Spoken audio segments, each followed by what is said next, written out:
think it's up there. I just need to give the Gayatri mantras to people. Yeah, you can do that upstairs.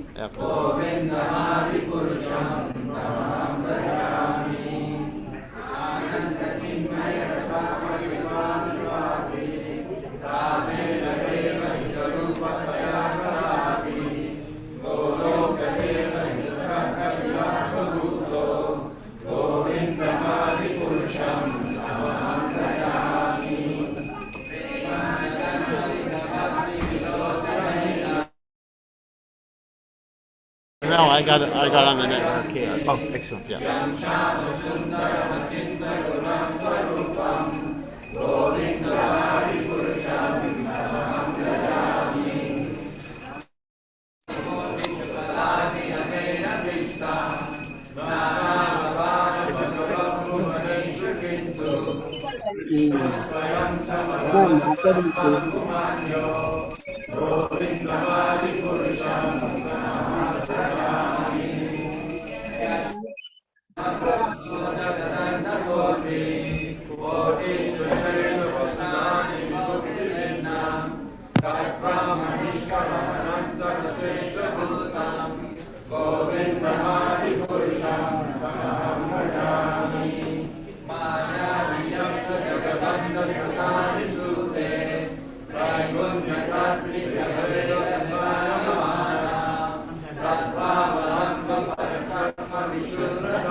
Ready?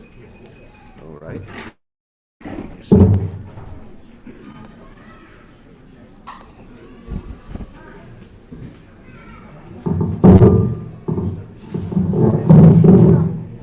fine. So, Om Gana Timirandasha Galanjana Shlakaya Chachuram Meditam Yena Tasmai Gurave Namaha. Offer my respectful obeisances unto the lotus feet of my spiritual masters, Divine Grace A.C. Bhaktivedanta Swami. Srila Prabhupada, who so kindly opened my eyes with the torchlight of knowledge while I was blinded in the darkness of ignorance. So today we are celebrating Vaishnava Diksha, Vaishnava initiation. And there's two types of initiation that are taking place here. One is called Harinam initiation, and the other one is the Brahma, they say Brahman initiation, Gayatri initiation, Sacred Thread initiation, or whatever you call it, like that. So let's talk about both of the initiations separately. However, in the initiation, the word initiation means to begin, and in both cases there's vows taken to Krishna, the spiritual master, to Chaitanya Mahaprabhu, the assembled Vaishnavas, and these vows are meant to be taken seriously. In Vedic society, polite society, when one makes a promise, one sticks to one's promises, like you see in the Mahabharata. That grandfather Bhishma always stuck to his promises. You know, he promised his father that he would support whoever was the king. He promised that he wouldn't get married. So many promises, and he kept his promises in all sorts of circumstances. So the essential aspect of spiritual life or advancing in spiritual life is to make a promise or a vow, Dridhavrata it's called, Vachandimam Dridhavrata, to make a promise or a vow and stick to it. Now, how does one do that? That's a very interesting question. Because, what is it? Manha Krishna Pramati Balavadridam Tajaham Nigraham Manye Vayor Iva Shidushkaram, as Arjuna says in the Bhagavad Gita, not Krishna. The mind is restless, turbulent, as difficult to control as the wind. So how does one actually stick to one's promises? Very interesting point. Well, as we know, there are two aspects to the subtle body that we're going to refer to right now. One is the mind, and the other one is the buddhi, or the intelligence. And Prabhupada, at one time he said the intelligence is this close to the supersoul. So the supersoul, of course, supersoul, that's Krishna, is giving us directions, matak smritir jnanam aponam cha, remembrance, forgetfulness, knowledge, etc., like that. And so that super soul is represented by the spiritual master. The super soul in the heart is Chaitya Guru, and then we have the Guru, the external manifestation of Chaitya Guru. So the way that one fixes one's intelligence in knowing what to do, how to keep one's vows, is very much connected to one's spiritual master. And particularly in the International Society for Krishna Consciousness, we are all connected to Srila Prabhupada, who may be our grand spiritual master, in some cases, great grand spiritual master. So we personal connection, this is the point I'm making. Keeping vows, keeping promises, dry endeavors, but they have to be based upon the concept of pleasing. That's why we call our process Bhakti Yoga. We don't call it Hatha Yoga, Jnana Yoga, Sankhya Yoga, Ashtanga Yoga. All these other types of yoga, or yogas, are not so much personally based. I mean, they may be based upon your own desire for liberation. In other words, why are you doing Hatha Yoga? I want to become free from distress. Why are you doing this? Why are you doing that? So it's personal, self-centered. But the energy that comes from devotion or love is actually the strongest energy. That's what we call bhakti. Bhakti means not only love in a material sense. You know, we love so many things, like, you know, I love, as I've been telling to a boy here, I love my car. Right? I love my car. I love my dhoti. You know, sannyasis are allowed to love a few things. I love my watch that he gave me. So, but bhakti is not exactly love. I mean, bhakti is actually clearly defined by Srila Rupa Goswami. Anyabi lashita shunyam yanakaram anapatam anukukya krishna shilam bhakti uttamam. In other words, there's no self-centered purpose. That is either subtle, gross, or even the desire for liberation. And simply one does what the object of one's devotion wants. But not only does what the object of one's devotion wants, but does it gladly and with a desire to please. See, that's the essential item in bhakti that really differentiates us. That we do things with a desire to please. Just like in my own life, I try, I'm not saying I'm perfect at it, I try whenever making a decision, doing something, to think about what Prabhupada would say. Because I'm focused on the point of pleasing, hopefully I'm focused, I should be focused, on the point of pleasing His Divine Grace Srila Prabhupada. So that's my connection. It's much easier for those of us who are conditioned souls to focus on the spiritual master and the other devotees and focus on pleasing them. And then that automatically pleases Krishna, because we know Krishna says, he who says he is my devotee is not my devotee, but he who says he is devotee of my devotee. So when we focus like that, out of love, and think the purpose in my life is to please Krishna, is to please His Divine Grace Srila Prabhupada, and we're questioning ourselves at every moment what would be pleasing to them, and accepting what is pleasing to them, and rejecting what is displeasing. You know, here we're talking about Sharanagati. You know, this word Sharanagati is used often, and sometimes it's considered to be a little threatening, surrender. Just like sometimes you come to the temple and the temple president will say, you got to surrender to me. So this word surrender is quite intimidating. But real Sharanagati means basically to give your heart and voluntarily, not forcefully, accept what's favorable, reject what's unfavorable. To understand, as we know, Krishna's always protecting you, Krishna's always maintaining you, and most difficult one for me, being meek and humble, and on one's having no separate interest other than the interest of the Supreme Personality of God. That's Sharanagati. And that's very much connected with Shraddha, as we know from the progressive path of devotional service, Ado Shraddha Tata Sadhu Sangota, etc. In the beginning there's faith. So what does the word Shraddha actually mean? It's very much connected with Sharanagati. Shraddha, if you take the word apart, Shraddha means to give your heart. It's interesting, isn't it? We translate it in English as faith, but it's much more than just like, I believe in you. I believe and I'll be saved, as we hear so many religions talk about, isn't it? They say, if you just believe, you'll be saved. No. It's not belief. Simple belief. Just like a criminal believes in the government. Otherwise, he couldn't be a good criminal. Right? I mean, if he didn't believe that the police were there, he didn't believe in the police, he wouldn't be able to avoid them. So many demons believe in God, right? But they're trying to avoid him to the best capacity of their capacity.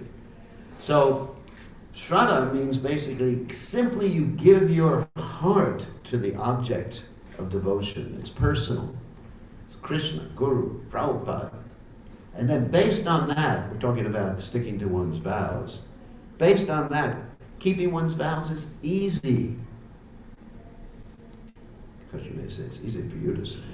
But anyway, it is easy, I guarantee.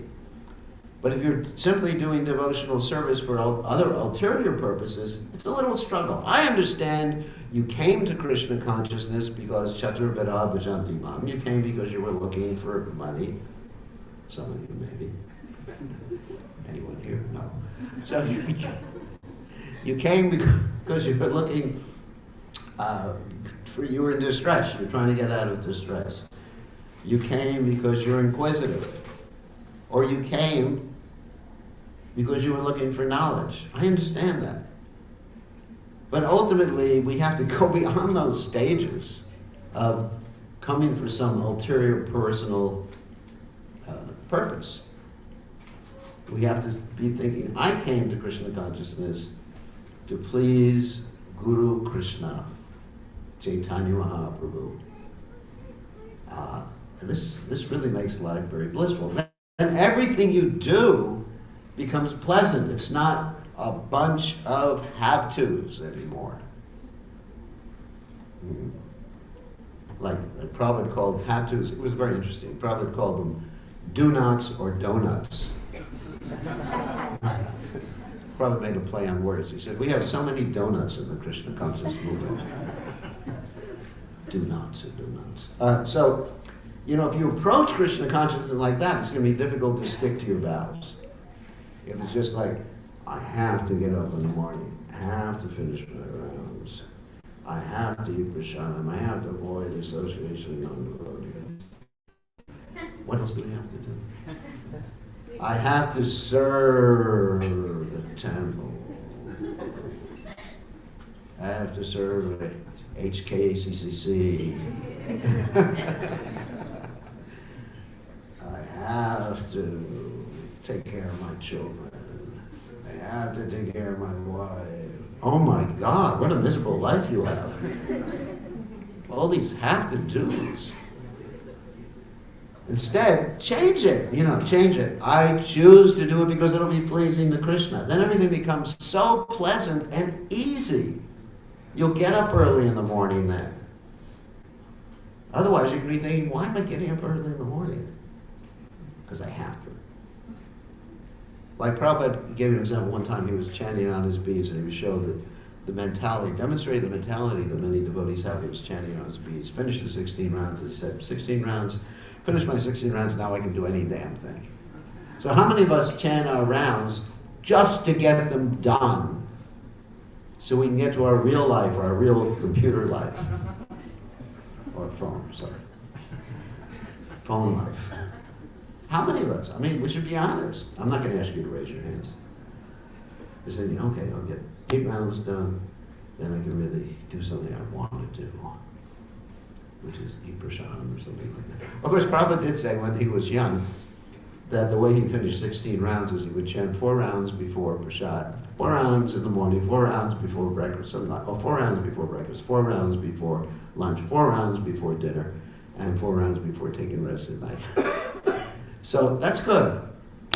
I mean, that's a practical arrangement. But if you're thinking, I'm doing my rounds so I can go to sleep so I can eat, that's not good consciousness. So in other words, change your consciousness and start thinking, I'm choosing to chant my rounds because I want to, whatever. You got to give yourself a reason. I want to connect with Krishna, I want to connect with my spiritual master, I want to please my guru, I want Krishna to be happy, whatever. But you have to find something that connects with your heart. Because we're dealing, bhakti yoga is from the heart. You know, we use our brain, you need your brain.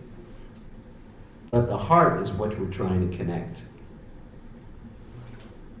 Like my godbrother Guru Govinda Maharaj would sometimes say about his temple, we're opening up a crying ashram here.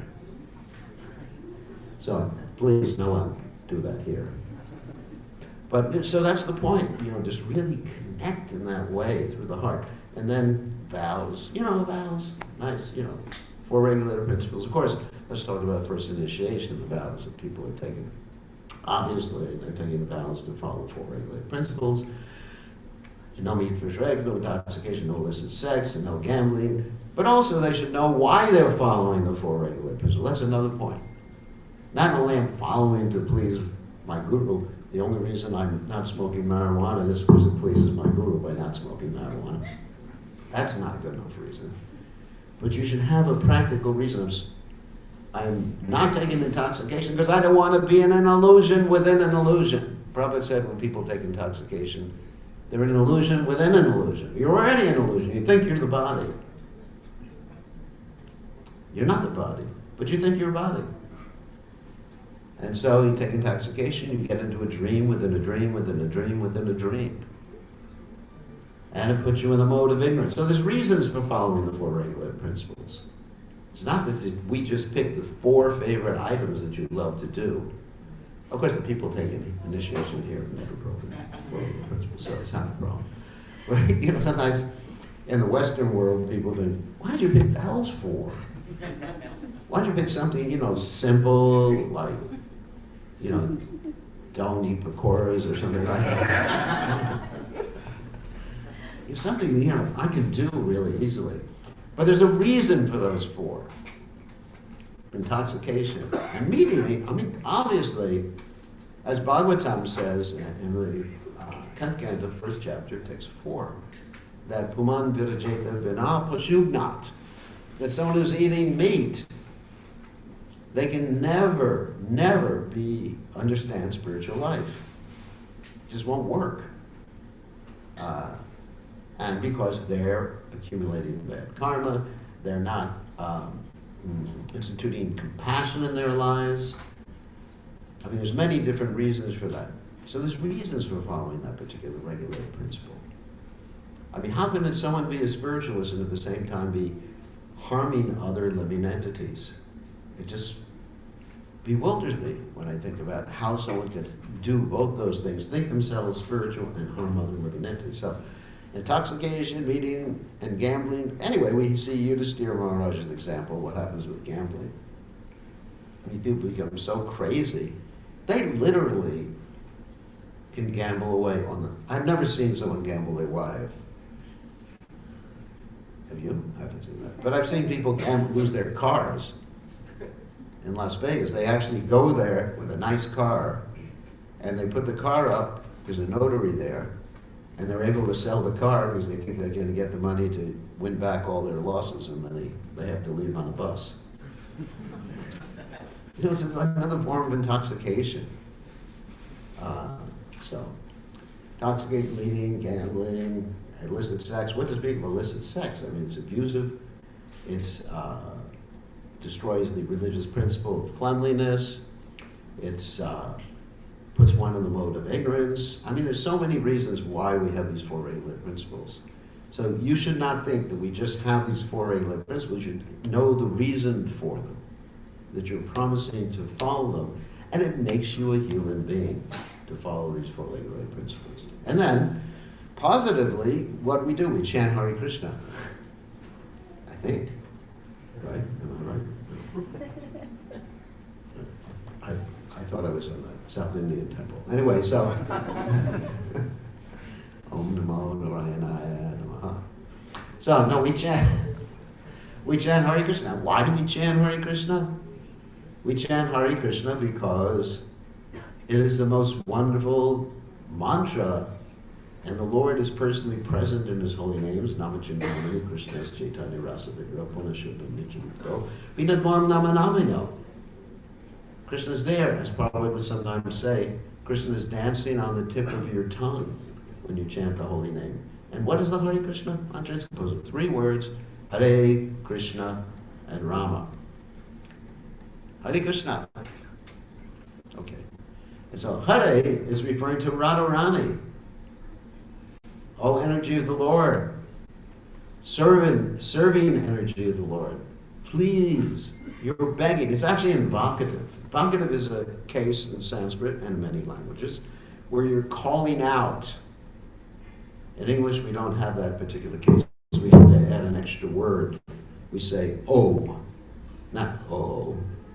Oh, Radharani. Oh, Krishna. But Hare means, oh, Radharani. Krishna is also in the vocative.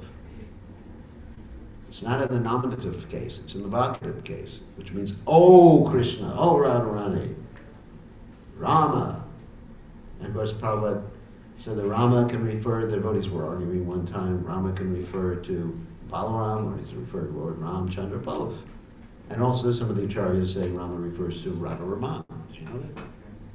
Radharaman. So, and you're calling out, crying out, just like Lord Chaitanya says in the Shikshashika, Ai Nanda Tanuja Kinkaram Patitam Vam Vishameva Vamudo Kripaya Tava Pada Pankaja Stita Duli Sadrasam Chintaya. What does that mean? You're crying out again, you're crying, oh, son of Maharaj Nanda, I am your eternal servitor. Yet somehow or other I've fallen, and they leave this word out of the translation usually, into this horrible world of birth and death. Not just, it's a nice world of birth and death, you know. If it doesn't work out in this life, I get a fresh new body. That's comforting. So, at my age. So it's a horrible world of birth and death. I mean, it really is. I mean, I just, you know, recently reading the news, seeing what's happening, how people are cruelly dealing with each other in so many war-torn places in the world. It's just like, wow, where's the compassion? Where's the love? It's not only birth, death, disease, and old age. If that wasn't bad enough, there's Adi-atmic, Adi-bodhic, and Adi-daivic. Miseries from other living entities, miseries from your own body and mind. Oh my God. And miseries from the material nature. And the worst part is miseries from other living entities. Actually, the most painful thing is when living entities act cruelly towards each other. You know, it's maybe cold weather, you can deal with it, right? You just put on a coat. Yes, no? He likes the warmth. Hot. I don't. So, I'm going to Fiji. So, but it's explained when people, even they say some harsh words, someone who you love, someone who you're close to says some harsh word to you, it's like a knife in the heart. It's worse than a wound. So we have to be convinced. And Krishna, save me, and place me as one of the atoms that you're loaded. That's how we should be chanting Hare Krishna. Not simply avoiding the 10 offenses, which I'm going to mention right now, hopefully. I'll mention them very quickly. First offense is to blaspheme the Lord, or blaspheme the devotees who dedicate their lives to propagating the holy name of the Lord. So that should be avoided, obviously. And the second offense, some people may be subjected to, is thinking the names of the demigods like Lord Shiva, Lord Brahma, are equal to or independent of the holy name of Lord Vishnu. I never know anything like that. We respect the demigods as servants of the Supreme Personality of God, but they're not. But they're generally, they are positions. Like you can become Lord Brahma if you chant nicely. No. If you're a Sakama devotee, you could become Lord Brahma, and you can become the GPC chairman too.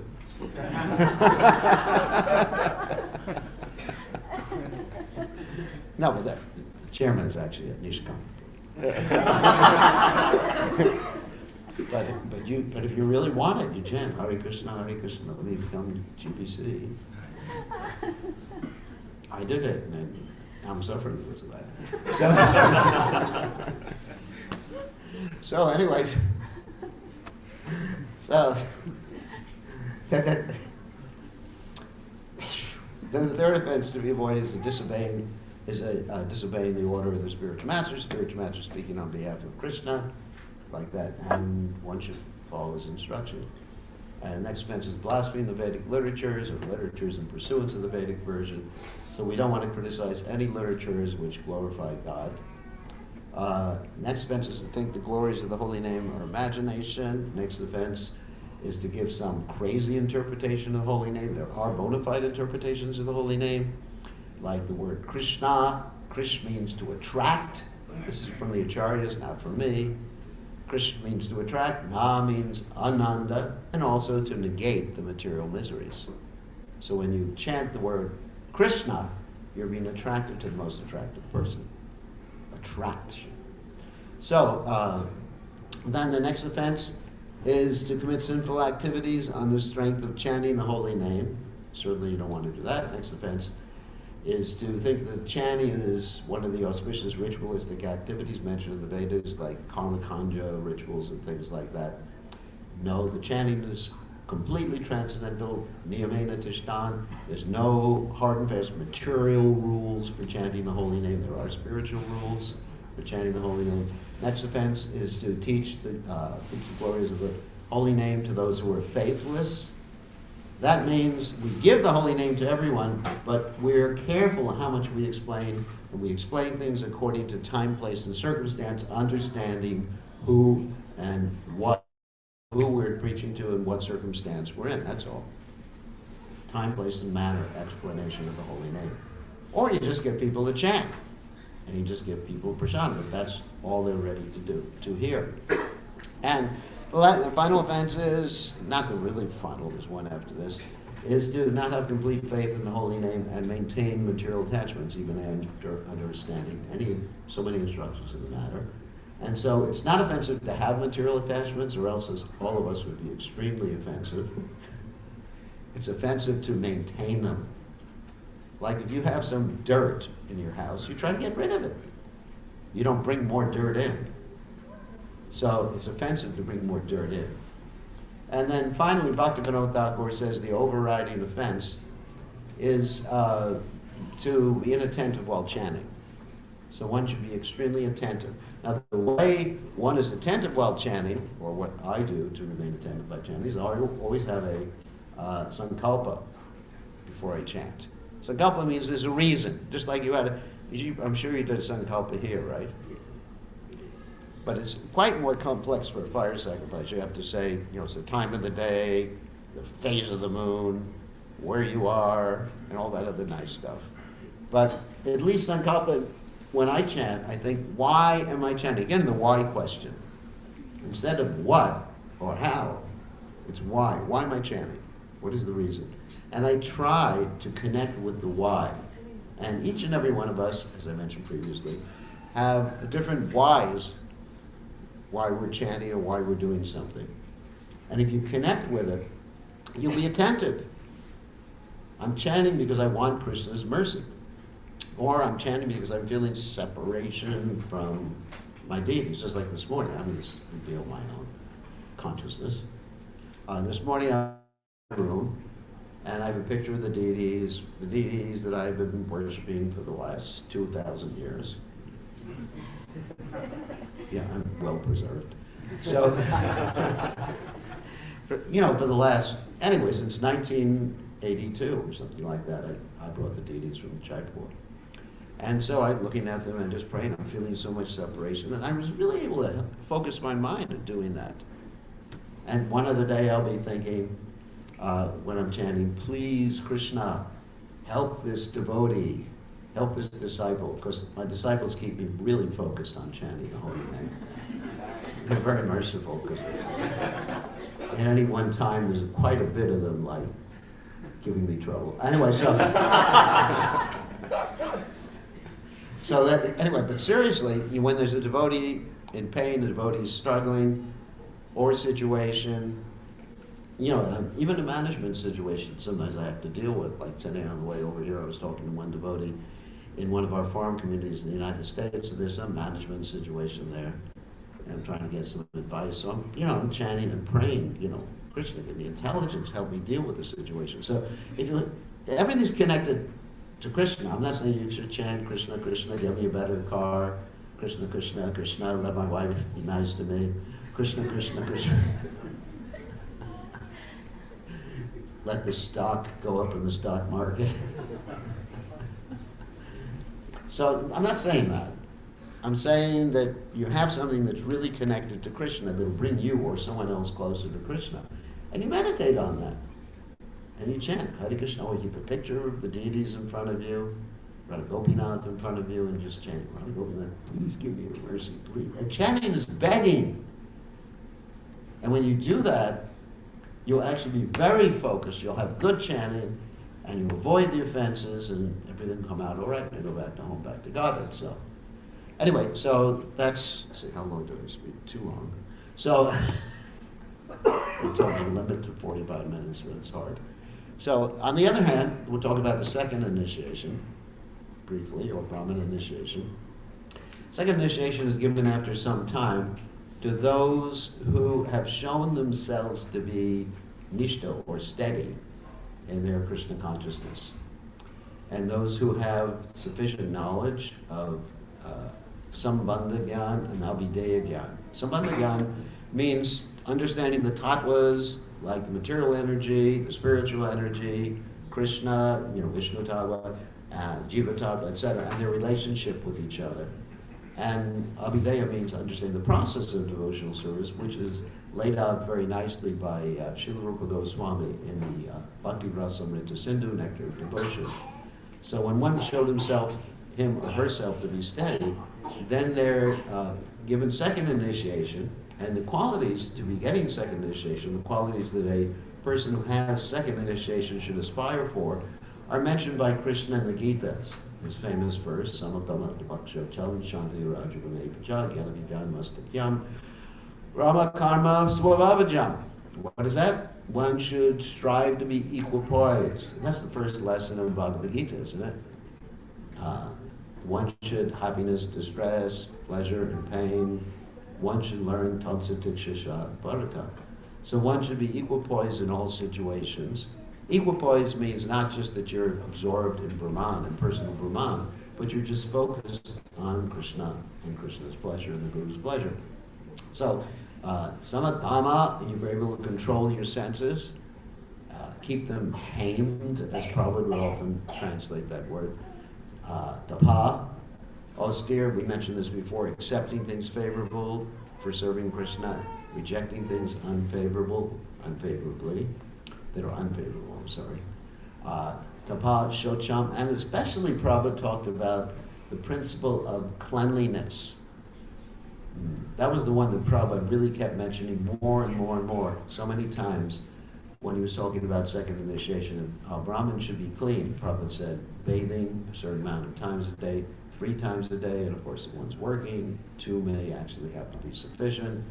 But revolutionary clean. Prabhupada expected revolutionary cleanliness in the temple, in one's home, in one's cloth, whatever one is, and clean internally as you chanted this mantra. You did chant the mantra? Om Pavitra, Pavitrava, Sarva Vastam Gatobiva Yaksmaret Pundarik Aksham Savaya Avyantara Shuchi Shri Vishnu Shri Vishnu Shri Vishnu.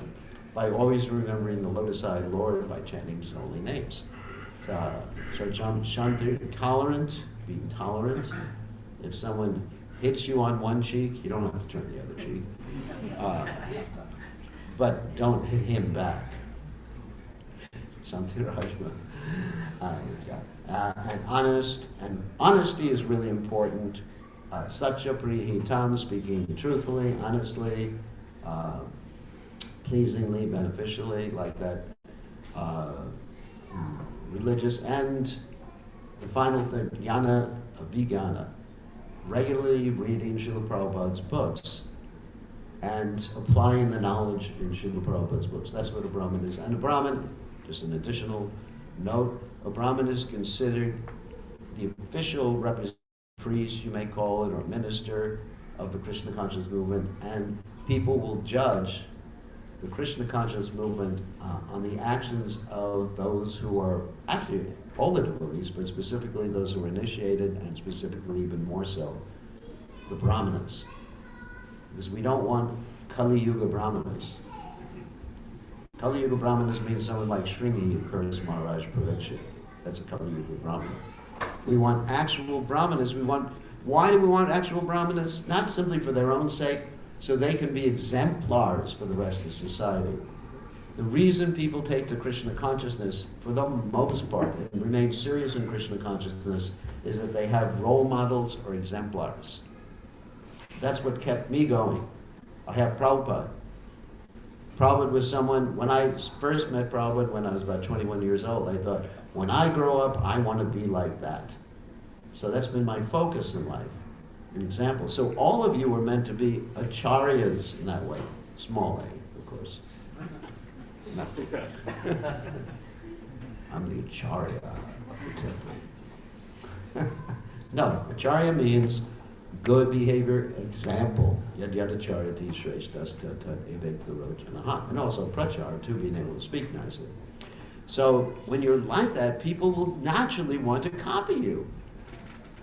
And then the Krishna conscious movement will expand dynamically, dramatically, exponentially.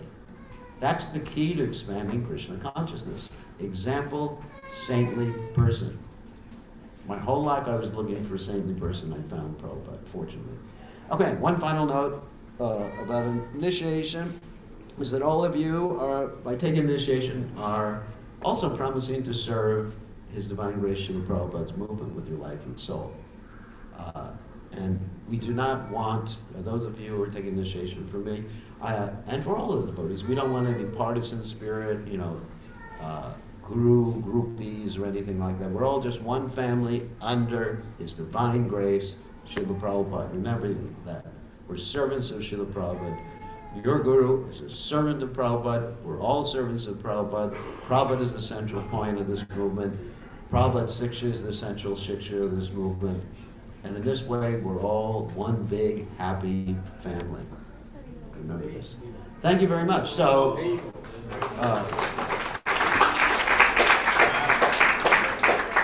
on that happy note, we will give the names of the devotees. And so, everybody has their neck beads on? Yes. Hare Krishna neck beads? Everybody has. Everybody's, okay. So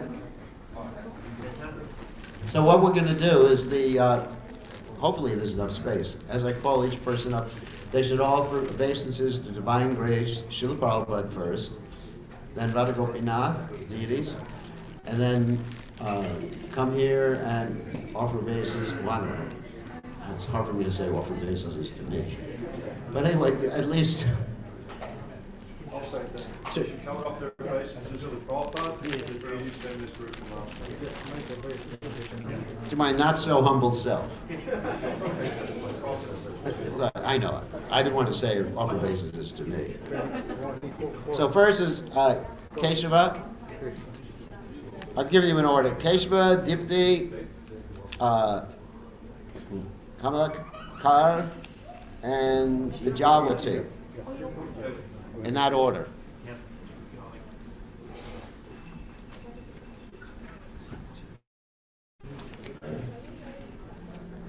All right.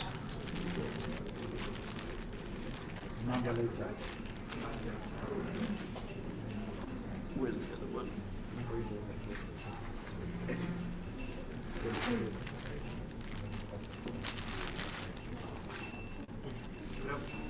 It's pretty hot in here, isn't it? That's all right. Wait, when he quotes the name. He quotes the name Yeah, then. Keshav is coming up first. Here. She's going to pay obeisance. Yeah, Harinam, you can offer obeisances, and then after we give the names, we'll give him his thread. Okay. As they say. What? Yeah, that's what I was going to say. When you offer obeisances, try to do it like in a way that the feet aren't. Angle. Yeah, an angle like that. At least right side to you. Right side. Yeah, right side to me, which is your. That's your left side. This, Go right here. You're up here. That's all right. That's all right. I wrote the name down for him. All right. Another mala. Thank you. Okay, so what are the four regulated principles? No meat eating, eggs, fish, no gambling, no intoxication, no illicit sex. Okay, very nice. I'll be And back. how many rounds every day? I'll be doing minimum 16 rounds, but more rounds on Ekadashi. If you can do, yeah, more rounds on the Ekadasi. Okay, you get the beads with your right hand. So your name now is Krishna Keshava.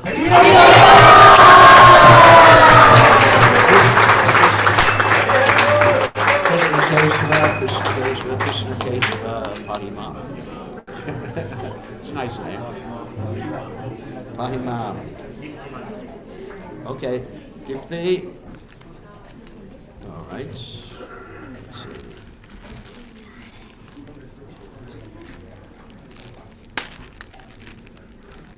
She's a good wife.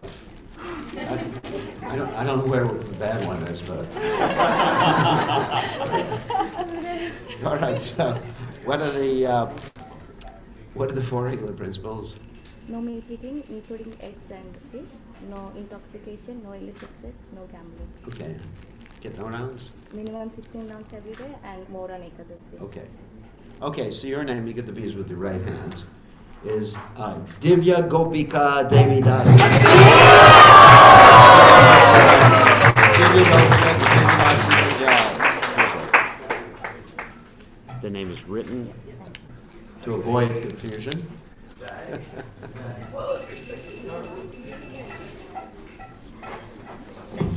So, this is good. Krishna Keshava has a new wife now.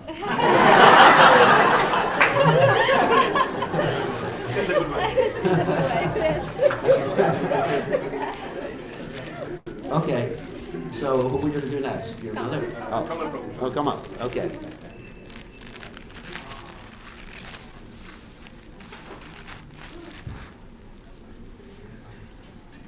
Okay, what are the four regular principles? Maharaj, no meat eating, no gambling, no intoxication, no illicit sex. Okay, how many rounds? A minimum 16 rounds on the beats every day and Yeah. more on Ekadashi. Okay, you get the beads with your right hand.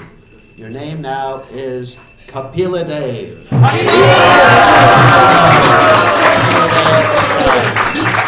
Kapila Dev Ki Jai.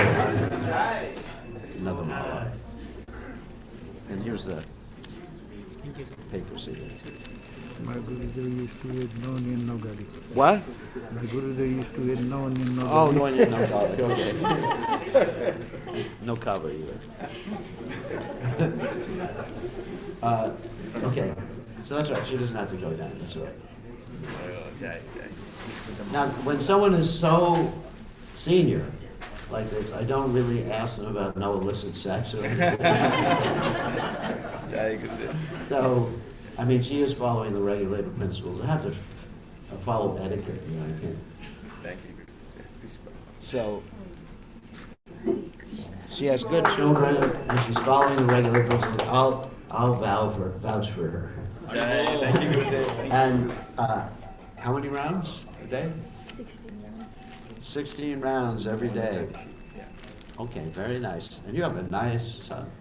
Thank you. You're very well. With a nice guy as well. No, not nice. Of course not. So your name now, you get the B's in the right hand, is Vidya Shakti Devi Das.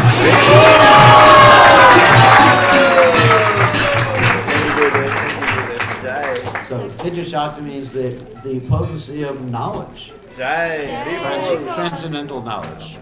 And also, actually, Govardhan asked me to just request the, and it's not, there's no garlic or onions either. Yes, of course. Yes. Yeah, that's not for her. She's, but I just say, and then also I add no kava either. No tea, no Kava. Okay, and so Harinam is taking second initiation. He's been initiated for a long time.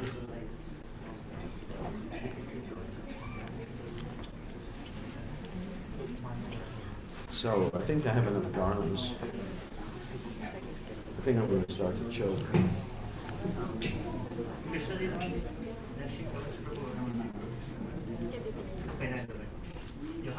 Give one to Nishinga Kabacha. So what you do, I think you have to take that wrap off. Not the bottom wrap, just the wrap up top. Top. Yeah, take it off. Just that's good enough. That's good enough. And put your head there, right arm, right hand. Okay. Very nice. I'll give you.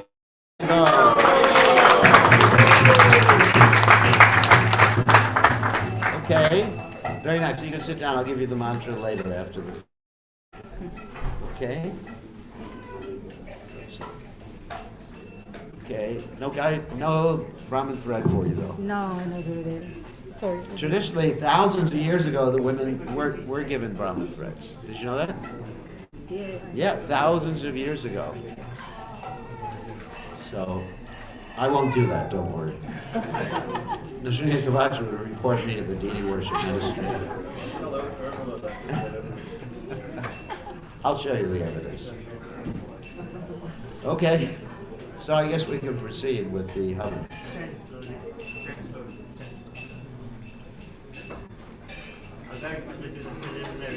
What's that? I'll very quickly do the preliminary. Yeah. And then Okay.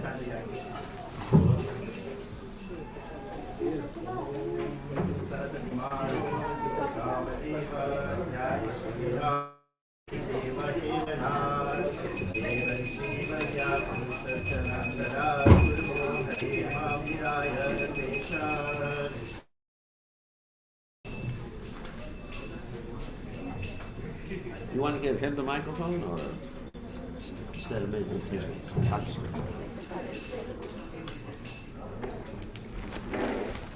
I'll save the plastic bags. It's all right.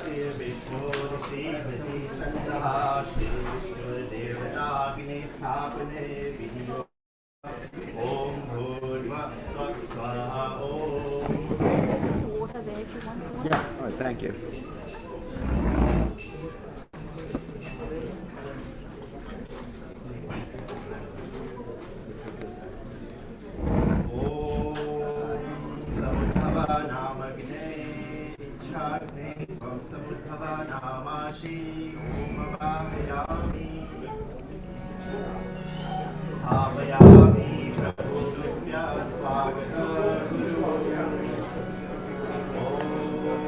You should share that one with back to the Kashmir and glass of bush. About the woman with it.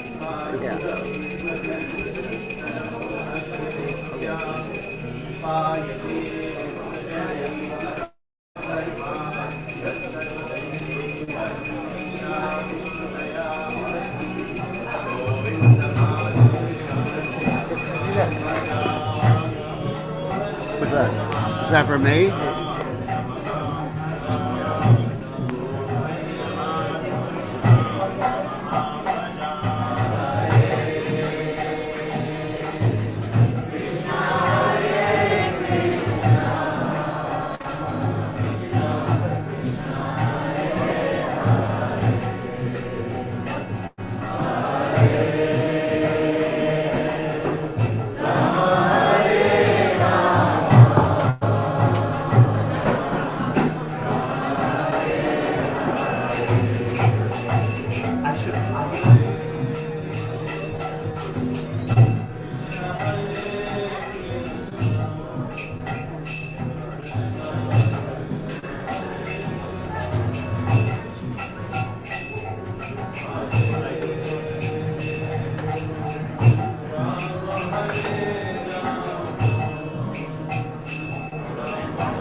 Alright, we will be offering the Mangala Lecture and praise now.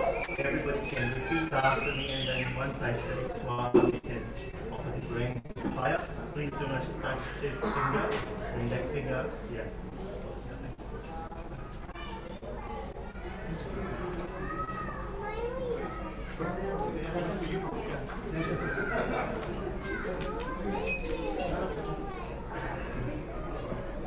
Om Ajnana Timirandhasya Jnananjana Salakaya Chakshurmilitam Yena Tasmai Shri Gurave Namaha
Krishna Chaitanya Devam Sri Radha Krishna Padan Sahagana Lalita Sri Vishakhan Vitamscha Swaha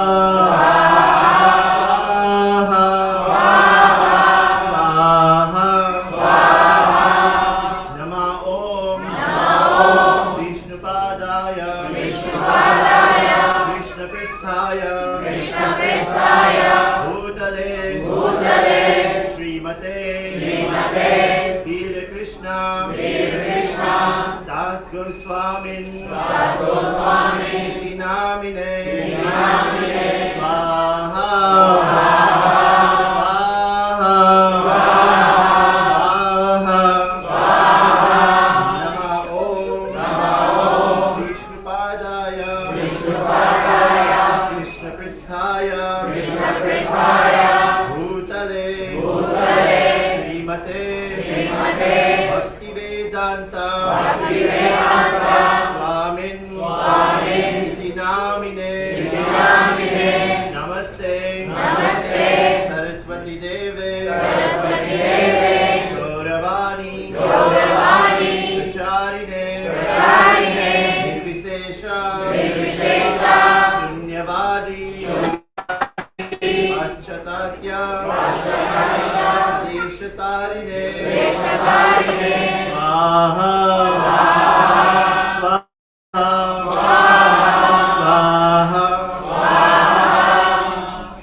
Vigrahaya Namostute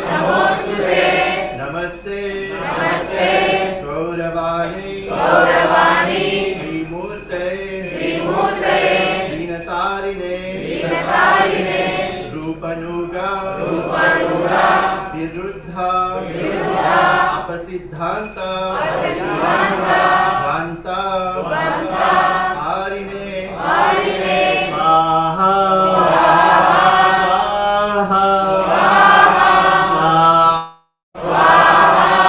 नमो गौरकिशोराय साक्षात् वैराग्यमूर्तये विप्रलम्भा रसाम्बोधे पादाम्बुजायते नमः स्वाहा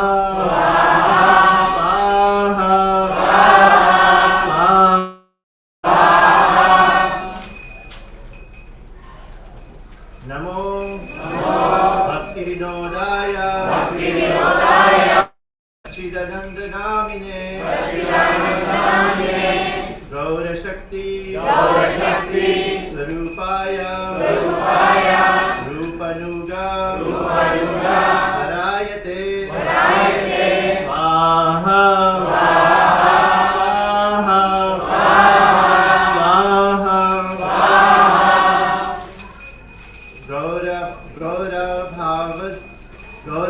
गौरभावभूमित्वं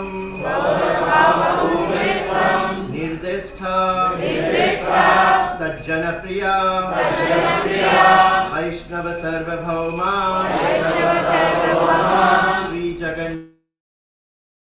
श्रीजगन्नाथाय नमः स्वाहा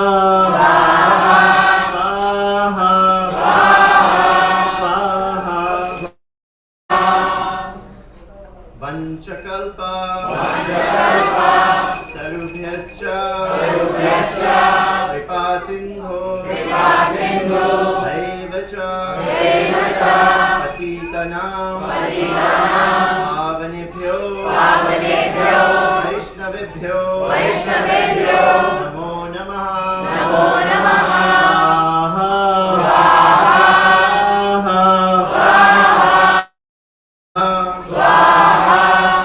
नमो महावदन्याय कृष्ण प्रेम प्रदायते कृष्णाय कृष्ण चैतन्य नामिने गौर कृष्णे नमः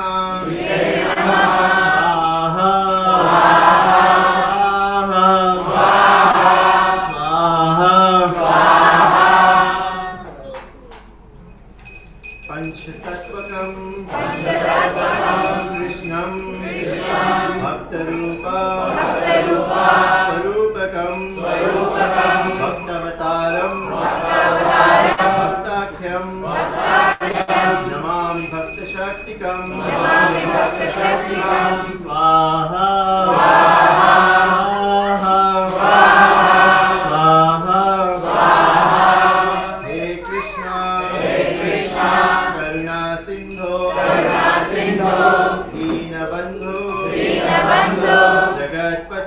जगत्पते गोपेश गोपिका कांता राधाकांता नमोस्तुते स्वाहा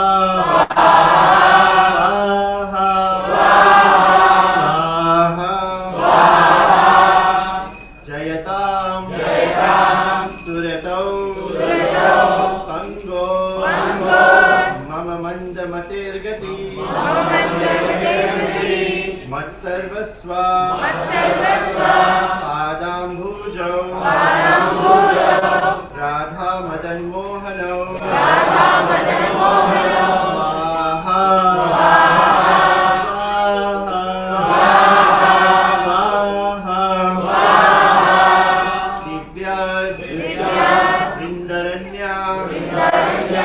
कल्पद्रुमधा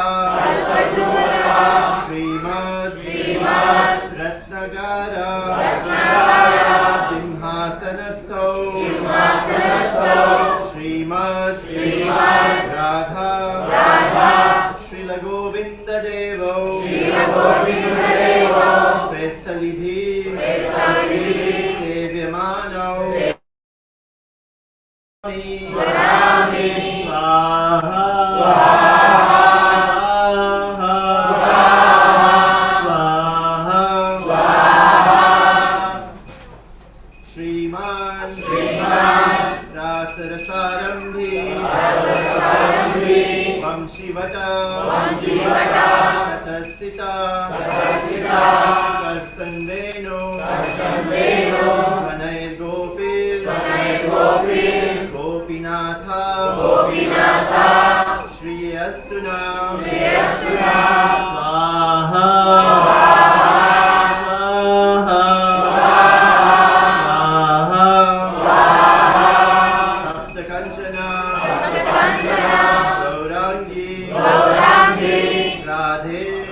वृंदावनेश्वरी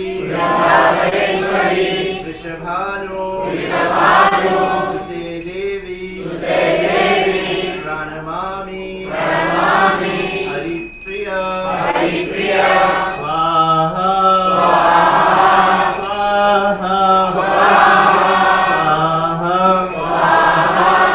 श्री कृष्ण चैतन्य प्रभु Nityanand Shri Advaita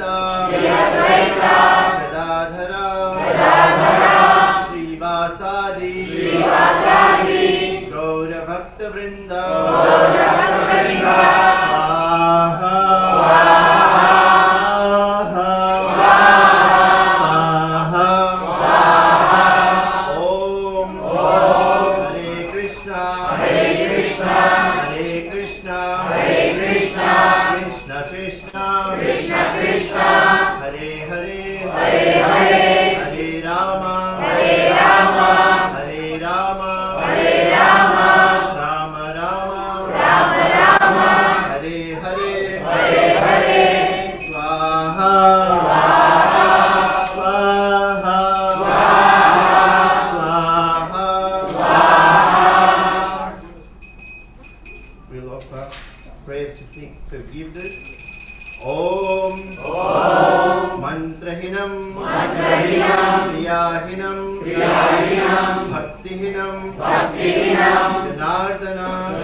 Hold the banana in both of your hands. You can leave the grains in the bottom for now.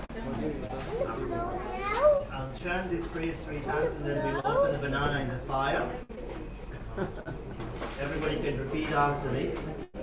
Om Namo Brahmanya Devaya Go Brahman Hidaya Cha Jagatitaya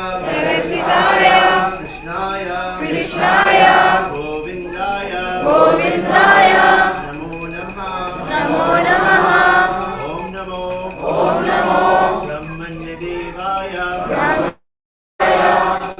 Brahman Hidaya Cha Jagatitaya Krishnaya Govindaya Namo Namaha Om Namo Brahmanya Devaya Pro Brahman Hidaya Cha Jagatitaya Krishnaya Govindaya Namo Namaha Swaha